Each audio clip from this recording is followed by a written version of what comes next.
আসসালামু আলাইকুম সবাইকে স্বাগতম জানাচ্ছি আমাদের আরেকটা গাইডলাইন ভিডিওতে। আজকের ভিডিওতে বেসিক্যালি আমি তোমাদের বলবো ইস্ট ওয়েস্টের ব্যাপারে কিভাবে পড়াশোনা করতে হয়, মানে how to study for east West university. আগে তোমার সাবজেক্টের ব্যাপারে জানতে হবে যে ইস্ট ওয়েস্ট আসলে পরীক্ষা নেয় কিসের উপরে।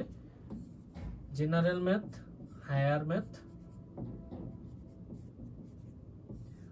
এর সাথে আরো থাকবে আমাদের ফিজিক্স,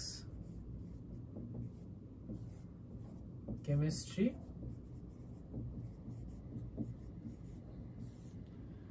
ইংলিশ,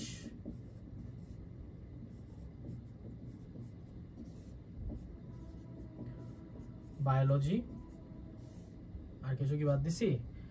ফিজিক্স 1 2 3 4 5 6, 1 2 3 4 5 6, হ্যাঁ ঠিকই আছে। ওকে, তো এই পুরা জিনিসটার উপরে বেসিক্যালি তুমি আসলে পারদর্শী কিভাবে হবা, মানে how are you going to study, how to study, মানে এগুলো আসলে তুমি পড়বা কিভাবে। ওকে, যা বলতেছি ভাই মনোযোগ দিয়ে শুনবা এবং দেন আমাকে বলবা যে যা বলছি সেটা বুঝছো নাকি। ওকে, আগে এটা ক্লিয়ার করি। এইগুলো এখানে লেখা আছে কোন কোন সাবজেক্ট পরীক্ষা দিবা। দেখো, ইস্ট ওয়েস্টের ভিতরে বেসিক্যালি তোমার সাবজেক্টস কম্পারেটিভলি ব্র্যাকের সাথে মিলে, কিন্তু এখানে কিছু তুমি প্রবলেম ফেস করবা। এক নাম্বার হচ্ছে আনওয়ান্টেড সাবজেক্টস, মানে এমন সাবজেক্ট পড়া লাগবে যেগুলো ইউজুয়ালি তোমার ডিপার্টমেন্টের কোনো কাজের না। যেমন ইঞ্জিনিয়ারিং ডিপার্টমেন্টের স্টুডেন্টসদেরও কেমিস্ট্রি পড়া লাগে, আর বায়োলজি ডিপার্টমেন্টের স্টুডেন্টসদেরও ফিজিক্স পড়া লাগে। একটা আনওয়ান্টেড থিং যেটা স্ট্রেস করে রাখছে।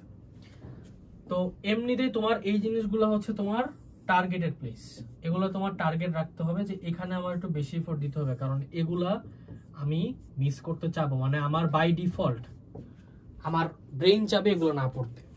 সো এগুলাতে তোমার একটু অ্যাটলিস্ট টাইম ভাগ করে নিতে হবে যে এগুলোর প্রতি আমার এই টাইমটা দিতেই হবে মাস্ট। বাকিগুলো অটোমেশনে ফেলায় পড়তে পারবা, কিন্তু এগুলো তোমার ব্রেইন পড়তে চাবে না। এই জিনিসটা মাথায় রাখতে হবে। এখন আসি অ্যাকচুয়াল কিভাবে পড়তে হয়। একটা যে কোনো ধরো ইউনিভার্সিটির, যেহেতু এখানে অনেকগুলো সাবজেক্ট, তো আমি একটা সাবজেক্টকে যদি এক্স ধরে নেই, এই এক্স এর সিলেবাস আমার আগে বুঝতে হবে। এই সিলেবাস বুঝে পরে এই সিলেবাসটা আমার ফিনিশ করতে হবে। ফিনিশ করার পরে আমার নিজেকে একটু টেস্ট করতে হবে যে আমি কি আসলে পড়ছি নাকি কিছু না। তো এই টেস্টটা শেষ করার পরে আমার আবার প্র্যাকটিসে ব্যাক আসতে হবে। ওকে, তাইলে কি হইলো, এক্স এর সিলেবাস শেষ করব, ফিনিশ করব, টেস্ট করব, প্র্যাকটিস করব, লাস্টে নাল, মানে কিছুই করব না। এখন হচ্ছে আমার, এখন আর রেখে দেন ভাই, আমি আসতেছি, ওখানে আসতেছি। এখন হচ্ছে বেসিক্যালি আমার নাল, এখন আমার কিছু করা লাগবে না, ঠিক আছে? এখন আমি জাস্ট বসে থাকবো আর কি। এই মোমেন্টে গিয়ে আমি যদি আবার কিছু এক্সট্রা পড়া শুরু করি, আমি সব গুলাই ফেলবো। পোলা পয়েন্ট কি করে জানো, এই নাল টাইমে আমি দিয়ে রাখছি 2 days, ধরো 2 দিন কিছু পড়বা না আর কি, মানে পরীক্ষার কমপক্ষে 2 দিন তুমি কিছু পড়বা না। 2 দিন আগ থেকে তুমি পড়া বন্ধ করবা, জাস্ট হয়তো রিভিশন দিবা, দ্যাটস ইট। কিন্তু পোলা পয়েন্ট সিলেবাসে যদি শুরু করে 1 সপ্তাহ আগে, বাবা তোমারে তো আমার আর কিছু বলার নাই। তখন আমার এই নাল টাইম রাখতে হয় ওরে পরীক্ষার আগের রাত 12টা পর্যন্ত, 12টার পর থেকে 12 AM এর পর থেকে আমারও নাল টাইম দিতে হয়, কিছু করার নাই। I've been trying so hard to change this time, but আসলে পোলাবেন প্রত্যেকটা বার এই কাজ করে, প্রত্যেকবার শালার এই প্যারাটা নিয়ে আসে আমার কাছে। আচ্ছা, তো এখন এই পুরো সেটআপটা বুঝতে পারলা, তাই না? এই জিনিসটা তুমি আসলে পড়বা কিভাবে। দেখো, সিলেবাস হচ্ছে বেসিক্যালি যে সাবজেক্ট পড়তে যাচ্ছ ওই সাবজেক্টের জাস্ট মাথায় রাখতে হবে, তোমার একটু সিকোয়েন্স ফলো করা লাগবে। সিকোয়েন্সটা কি? যেটা পারো, হোয়াট ইউ নো, যেটা হোয়াট ইউ নো ওইটা পরে, যেটা ডোন্ট নো ওইটা আগে। মানে যেটা তুমি পারো সেটা পরে পড়বা, কারণ ওটা প্রথমত কম টাইম লাগবে। যেহেতু ইনিশিয়াল স্টেজে আমাদের তখন টাইম আছে, যেগুলো পারি না কি সেগুলো ধরো, এরপরে নো গুলো ধরো, যেগুলো পারো সেগুলো ধরো, টেস্টের সময় সেম সিকোয়েন্সটা ফলো করতে হবে যে সিকোয়েন্সে তোমার পরীক্ষা হবে। মানে সাপোজ তোমার পরীক্ষা হলে আগে ইংলিশ তুমি দিবা, দেন তুমি হায়ার ম্যাথ দিবা, দেন তুমি ফিজিক্স কেমিস্ট্রি এগুলো দিবা। So you will have to keep in your mind, এই জিনিসটা রাখতে হবে যে আলটিমেটলি আমার দিন শেষে এভাবে প্র্যাকটিস করা বা টেস্ট করা উচিত। এই পুরো জিনিসটা আমি যে পুরো সেটআপটা বললাম, এই পুরো সেটআপটাই বেসিক্যালি আমার এই একটা কোর্সের ভিতরে আমরা ইন্টিগ্রেট করছি।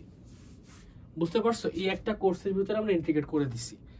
তোমার সিলেবাসের যা আছে, ইনফ্যাক্ট ইংলিশের জন্য তো ক্লাসেস আছেই, সাথে আবার এসএ রাইটিং এর জন্য 3টা এক্সট্রা ক্লাস দিয়ে রাখছি, আর্কিটেকচারের স্টুডেন্টদের জন্য 5টা আর্কিটেকচার ক্লাস দিয়ে রাখছি। সবগুলা এমন এমন টিচার্সরা নিছে যারা ইস্ট ওয়েস্টের নারী নক্ষত্র সব চিনে। বুঝতে পারছো?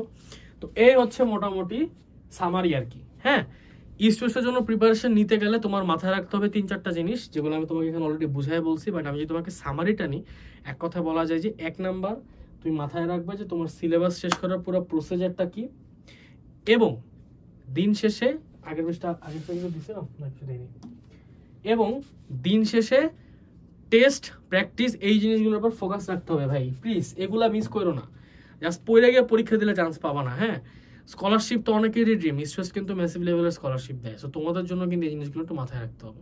ওকে, থ্যাংক ইউ সো মাচ। ইনশাআল্লাহ সবার সাথে দেখা হবে নেক্সট কোনো ভিডিওতে। কোনো কোয়েশ্চেন বা কোনো সাজেশন ভিডিও থাকলে অবভিয়াসলি কমেন্ট সেকশনে জানাই দাও। টিল দেন, আসসালামু আলাইকুম।